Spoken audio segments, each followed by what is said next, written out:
Selamat pagi Pak Zon, selamat pagi teman-teman. Saya Yosepina Gracia, NIM 182214219 dari kelompok E akan menjelaskan bagian Securing Information System part yang ke-6 mengenai lanjutan dari Technologies and Tools for Protecting Information Resources atau teknologi dan alat untuk melindungi sumber informasi yang terdapat pada halaman 350 sampai dengan 355.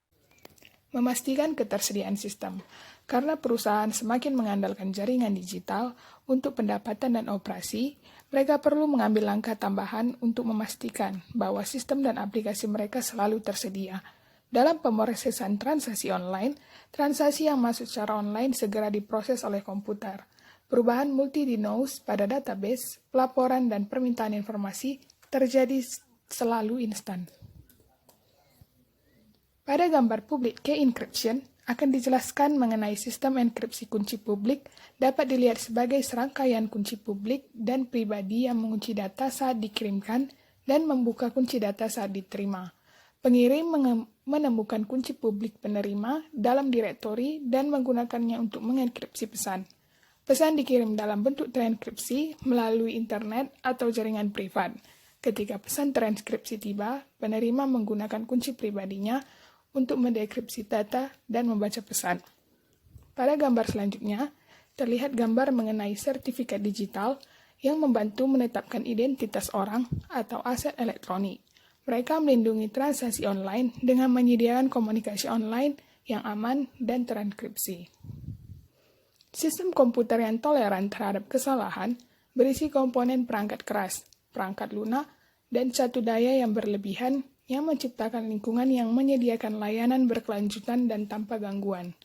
Lingkungan komputasi dengan ketersediaan tinggi adalah persyaratan minimum bagi perusahaan dengan pemrosesan e-commerce berat atau untuk perusahaan yang bergantung pada jaringan digital untuk operasi internal mereka. Komputasi ketersediaan tinggi memerlukan server cadangan, distribusi pemrosesan di beberapa server, penyimpanan berkapasitas tinggi, dan pemulihan bencana yang baik dan rencana kelangsungan bisnis. Platform komputer perusahaan harus sangat kuat dengan kekuatan pemrosesan, penyimpanan, dan bandwidth yang dapat diskalakan. Selanjutnya, akan dijelaskan komputasi berorientasi pemulihan untuk membuat sistem komputasi pulih lebih cepat ketika kesalahan terjadi dan menerapkan kemampuan dan alat untuk membantu operator menentukan sumber kesalahan. Yang pertama, mengontrol lalu lintas jaringan inspeksi paket mendalam. Pernahkah Anda mencoba menggunakan jaringan kampus dan menemukan itu sangat lambat? Mungkin karena sesama siswa menggunakan jaringan untuk mengunduh musik atau menonton YouTube. Aplikasi yang memakan bandwidth seperti program berbagai file, layanan telepon internet, dan video online dapat menyumbat dan memperlambat jaringan perusahaan, merendahkan kinerja. Sebagai contoh, mahasiswa Sanata Dharma menemukan jaringannya telah melambat karena sebagian kecil siswa menggunakan program YouTube untuk menonton film dan mendengarkan musik. Nah, ada yang dinamakan teknologi yang disebut Deep Packet Inspection atau DPI, yang membantu menyelesaikan masalah ini.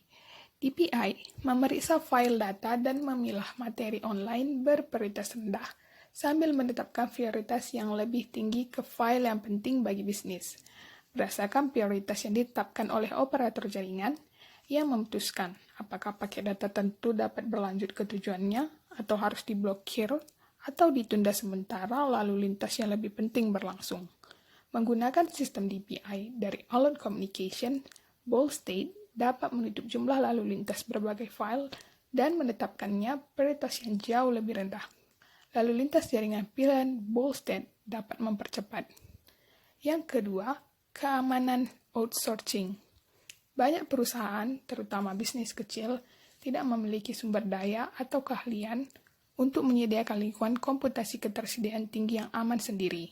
Mereka dapat mengalihdayakan banyak fungsi keamanan ke penyedia layanan keamanan terkelola atau MSSP yang memantau aktivitas jaringan dan melakukan pengujian kerentanan dan deteksi intrusi. Contohnya seperti SecureWorks, BT Managed Security Solution Group, dan Symantec. yang adalah penyedia layanan MSSP terkemuka. Selanjutnya kita ke masalah keamanan untuk komputasi cloud dan platform digital seluler. Meskipun komputasi cloud dan platform digital seluler yang muncul memiliki potensi untuk memberikan manfaat yang kuat, mereka menimbulkan tantangan baru bagi keamanan dan keandalan sistem. Nah, di sini saya sekarang akan menggambarkan beberapa tantangan ini dan bagaimana mereka harus ditangani. Yang pertama, melalui keamanan di cloud. Ketika pemrosesan berlangsung di cloud, akuntabilitas dan tanggung jawab untuk perlindungan data sensitif masih berada bersama perusahaan yang memiliki data tersebut. Memahami bagaimana penyedia komputasi cloud mengatur layanannya dan mengelola data sangat penting. Sesi interaktif terhadap teknologi menggambarkan bagaimana bahkan perusahaan berbasis web yang canggih dapat mengalami gangguan keamanan. Pengguna cloud perlu mengonfirmasi bahwa terlepas dari mana data mereka disimpan, mereka dilindungi pada tingkat yang memenuhi persyaratan perusahaan mereka. Penting juga untuk mengetahui bagaimana penyedia cloud akan merespon jika bencana terjadi. Apakah penyedia akan dapat memulihkan data Anda sepenuhnya? Dan berapa lama waktu yang akan dibutuhkan? Pengguna cloud juga harus bertanya apakah penyedia cloud akan tunduk pada audit eksternal dan sertifikat keamanan. Kontrol semacam ini dapat ditulis ke dalam perjanjian tingkat layanan atau SLA sebelum menandatangani dengan penyedia cloud. Yang selanjutnya, mengamankan platform seluler. Jika perangkat seluler melakukan banyak fungsi komputer, mereka perlu diamankan seperti desktop dan laptop terhadap malware, pencurian, kehilangan yang tidak sengaja, akses tidak sah, dan upaya peretasan. Perangkat seluler yang mengakses sistem dan data perusahaan memerlukan perlindungan khusus. Perusahaan harus memastikan bahwa kebijakan keamanan perusahaan mereka mencakup perangkat seluler dengan detail tambahan tentang bagaimana perangkat seluler harus didukung, dilindungi, dan digunakan. Mereka akan membutuhkan alat manajemen perangkat seluler untuk mengotorisasi semua perangkat yang digunakan untuk menyimpan catatan inventaris yang akurat di semua perangkat seluler, pengguna, dan aplikasi untuk mengontrol pembaruan aplikasi dan untuk mengunci atau menghapus perangkat yang hilang atau dicuri sehingga mereka tidak dapat dikompromikan. Perusahaan harus mengembangkan pedoman yang menetapkan platform seluler dan aplikasi perangkat lunak yang disetujui serta perangkat lunak dan prosedur yang diperlukan untuk akses jarak jauh sistem perusahaan. Perusahaan harus mengenkripsi komunikasi bila memungkinkan.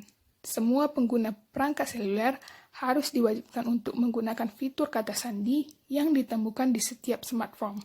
Produk keamanan seluler tersedia dari Kaspersky, Lookout, dan Droid Security. Ketiga contoh aplikasi ini sangat berguna mengamankan dan melindungi berbagai perangkat seluler Anda. Lalu kita ke memastikan kualitas perangkat lunak. Selain menerapkan keamanan dan kontrol yang efektif, organisasi dapat meningkatkan kualitas dan keandalan sistem dengan menggunakan metrik perangkat lunak dan pengujian perangkat lunak yang ketat. Metrik perangkat lunak adalah penilaian objektif dari sistem dalam bentuk pengukuran yang diukur. Pengguna metrik yang sedang berlangsung memungkinkan Departemen Sistem Informasi dan pengguna akhir untuk bersama-sama mengukur kinerja sistem dan mengidentifikasi masalah saat terjadi. Contoh metrik perangkat lunak termasuk jumlah transaksi yang dapat diproses dalam satuan waktu tertentu, waktu respon online, jumlah pemeriksaan penggajian yang dicetak per jam, dan jumlah bug yang diketahui per 100 baris kode program. Agar metrik berhasil, mereka harus dirancang dengan hati-hati, formal, objektif, dan digunakan secara konsisten. Pengujian awal, teratur, dan menyeluruh akan berkontribusi secara signifikan terhadap kualitas sistem. Banyak yang melihat pengujian sebagai cara untuk membuktikan kebenaran pekerjaan yang telah mereka lakukan. Bahkan, kita tahu bahwa semua perangkat lunak yang cukup besar penuh dengan kesalahan, dan kita harus menguji untuk mengungkapkan kesalahan ini.